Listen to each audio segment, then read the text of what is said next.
Então, nós estamos falando de identificar problemas, identificar as suas causas, não tratar o sintoma, tratar o problema raiz, né? E uma das ferramentas mais usadas para isso é um diagrama conhecido como diagrama espinha de peixe. Ele é uma representação visual, mas o importante é o processo de criação, né? O processo de criação, ele é, na verdade, um quadro de discussão normalmente criado em conjunto por várias pessoas. Tá? Então, nós queremos aqui, né, partimos de algumas suposições. Né? Primeiro que um problema sintoma, né, um problema percebido, ele normalmente ele não vem de uma causa só, ele vem de várias causas. Tá? E essas causas também são problemas, e a gente quer chegar nas raízes, nas causas raízes, ou seja, aquelas que começam a relação, começam a linha, né, de execução, a linha de acontecimento do problema. Então, o problema pode ter uma causa, que é gerado por outra causa, que é gerado por outra causa, e é isso que a gente está buscando. Né? Existe um método, inclusive, que chama dos 5 porquês. Tem que falar, olha, você tem que perguntar 5 vezes porquê para chegar num nível razoável de compreensão da profundidade e da causa raiz daquilo que está acontecendo. Né? Então, existem várias maneiras de desenhar o diagrama de espinha de peixe, né? Mas, normalmente, ele é desenhado assim, né, de um jeito parecido com esse, onde você tem à sua direita, né, o sintoma principal ou o problema que chamou a equipe a resolver, a tentar resolver. Né? Isso pode ser desenhado num quadro branco, num quadro negro. Né? Temos até, no Miro deve ter, por exemplo, né, desenhos com o peixe mesmo desenhado. Né? Deixa eu procurar aqui na internet rapidamente. Né? Também é diagrama de Ishikawa. Tem um aqui que eu posso mostrar. Ó. Tem até mais de um. Né? Então vocês podem encontrar desenhos assim. Né? Desenhos assim. Por quê? Porque é espinha de peixe, aí o cara aproveita e põe um peixinho lá, né? Desenhos assim. Né? Vários desenhos vão ter o peixe lá desenhado. Né? Não sei se vocês viram o peixe aí nesse meu desenho, mas a ideia é espinha de peixe. Né? Então, o diagrama de espinha de peixe, ele tem uma receita, né? E no nosso caso aqui, a gente está usando a receita para serviços. Tá? Então, significa que a gente vai ter grupos de causas. Né? Então, a gente tem aí, a gente está vendo aqui as pessoas, né? Observando lá o restaurante, né, que está com longas filas nas portas. A gente tem poucos funcionários para atender, o atendimento é lento. Né? As pessoas, os garçons ficam conversando em vez de atender as mesas. Né? Eu posso olhar o equipamento, né? Aí eu tenho mesas grandes demais, eu tenho poucas mesas porque elas são grandes demais, eu tenho espaço pequeno. Né? Eu posso ver que a gente tem uma política de preparar tudo na hora, então o atendimento demora mais. Né? E as mesas ficam muito tempo, porque a cozinha demora, porque as receitas são complexas. Né? Então, aqui é um quadro, né, onde as pessoas vão, na verdade, criando isso pouco a pouco. Né? A gente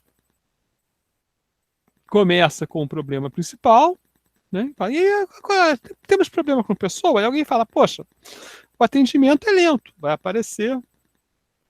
Né? O atendimento lento aí vai aparecer. Aí alguém fala, o atendimento é lento porque os garçons não prestam atenção. Né? A desatenção. Né? E outro vai falar, não, é que tem pouco funcionário. Né? Então podia até botar a setinha aqui, não, atendimento é lento porque tem pouco funcionário. E a gente vai olhando aqui os problemas relacionados a pessoas. Né?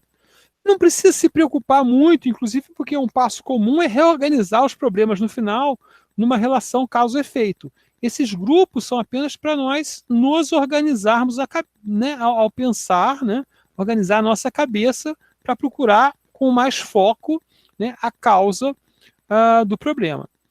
Outra maneira possível de tratar, que várias ferramentas podem ajudar, é usar mapas mentais. né? Então a gente tem aqui um mapa mental, ele foi escrito na outra ordem, da esquerda para a direita, não tem nenhuma regra né, que não vai valer o diagrama se você fizer da direita para a esquerda, da esquerda para a direita, né? E pode até fazer mais sentido na cabeça de algumas pessoas, né?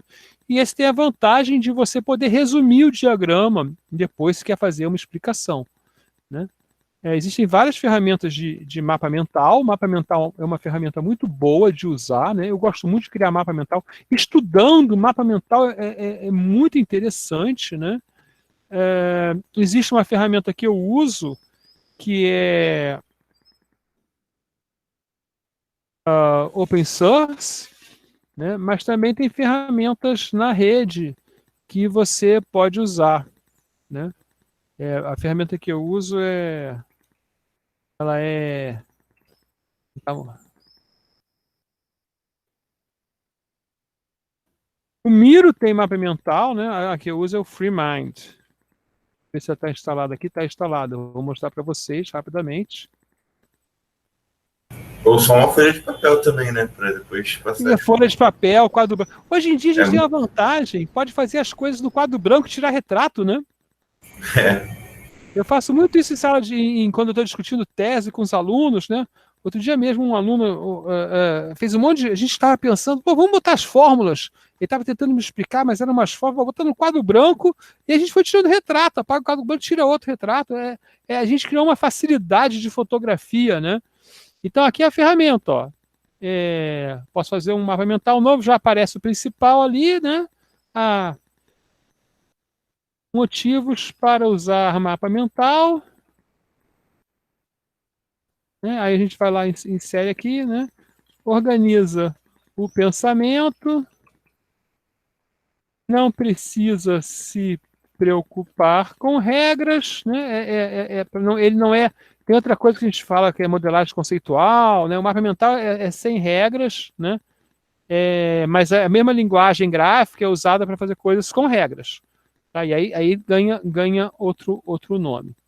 Tá? Mas eu gosto muito de mapas mentais, né?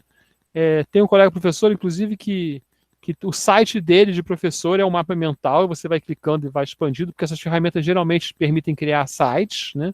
Tem um export, vamos ver se isso aqui tem. Exportar como HTML, geralmente, ó. Exportar, ó, como HTML, tá vendo? Então você pode fazer como um mapa, clicar, ela vai abrindo, fechando. É bem legal. Pode botar símbolos, várias coisas. Essa ferramenta não é tão poderosa quanto as pagas, né? As pagas são bem bonitas também, essa é um pouquinho mais feia. Mas ok, vamos lá. Então eu recomendo para estudar, é muito bom, né? Eu até no livro eu tinha a ideia de fazer mapas, cada capítulo tem um mapa mental, né? Até acho que vou fazer isso agora, porque eu quero controlar melhor a relação entre o livro e as transparências, né? Ok. Então, o diagrama de causa e efeito pode ser feito como um mapa mental, né? E a criação, né? Primeiro, cada caixinha que você criar, cada coisa que você criar, as pessoas têm que concordar, né? E às vezes a questão é como falar, tem que ser sucinto, né? E aí, cada vez que você cria um nó, né, você pode, você tem que pensar mais sobre ele, né? Então, a partir do momento que eu falei, a fila é longa na entrada porque eu tenho pouca mesa, mas por que eu tenho pouca mesa? Porque eu tenho mesa grande. Mas por que eu tenho mesa grande? Porque são as mesas que estavam lá quando eu comprei a loja. Pode ser isso, né? E para cada nó, então, eu vou pensando nas suas causas, né? A gente deve seguir a linha de causalidade até a causa raiz, né? E depois, né, você pode reorganizar, né, os ramos, né, para ficar mais visual, né? Então, primeiro tem um problema de criação e depois tem um problema de comunicação. E você não precisa, no problema de comunicação, ter esses grupos delineados, e sim organizar de maneira que fique melhor de entender quais são as causas raiz. Tá? Normalmente, se você tem uma indústria, né, uma produção, você está falando de pessoal, de método, de materiais e de máquinas. Né? E se você tem serviços ou administração, você está falando de pessoal, equipamentos, procedimentos e políticas, né? Regras mais gerais que você impõe, né, para o seu funcionamento. Tá? Então, a construção ela é sempre, né, do problema percebido, né, para as suas causas, né, e no começo a gente coloca lá as áreas principais com que vamos trabalhar, né, para poder incentivar as pessoas a pensarem.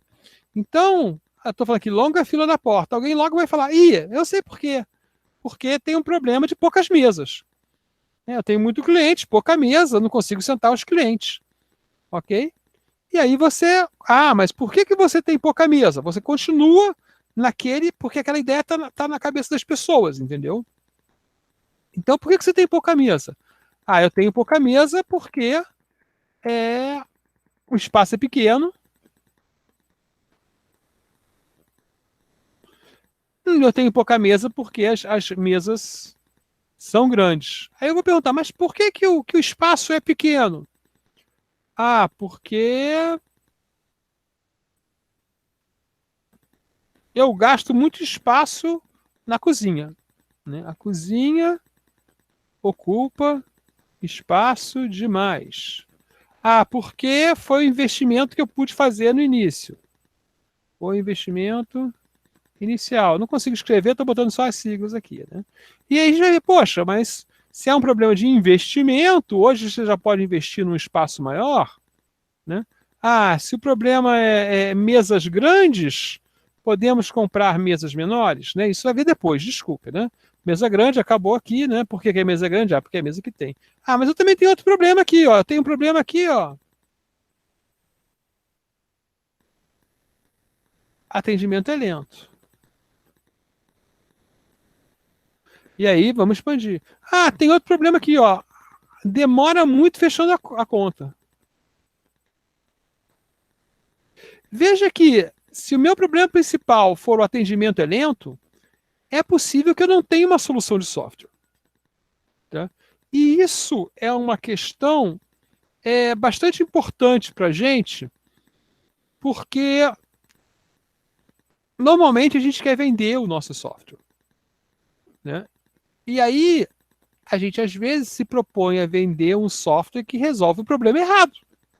Né? Se os garçons são desatentos, se eles não são treinados, se não tem um métrico que mantém os garçons funcionando, né? Então, o que adianta ter um software de fazer pedido eletrônico? Né? Aí eu vou te explicar, mas por que os garçons são desatentos? Os garçons são desatentos porque eles não ganham comissão, não ganham gorjeta. Então, ok. Então eu posso descobrir, né, uma solução de negócio, né, que vai exigir, por exemplo, um software de calcular a comissão do garçom, em vez de ser um software de atendimento. Tá? Então, por isso que o porquê é tão importante. Né? Aquela coluninha nossa do Project Model Canvas e as nossas oportunidades, entender as causas raiz dos problemas é tão importante. Ok? Então, o diagrama de causas raiz, basicamente, se comporta dessa maneira, né? E essa um pedaço da matéria que a gente da área de oportunidade. A gente vai falar de outro método na próxima aula, né? Que é o diagrama de Pareto, né? E que também é muito interessante, né? E vocês vão ver que às vezes a gente se preocupa com um problema errado. Porque a gente está olhando para o problema que acontece mais vezes e não para o que custa mais para a gente. Ok? Vou parar a gravação aqui, se eu conseguir encontrar. Onde estará a minha gravação? Aqui.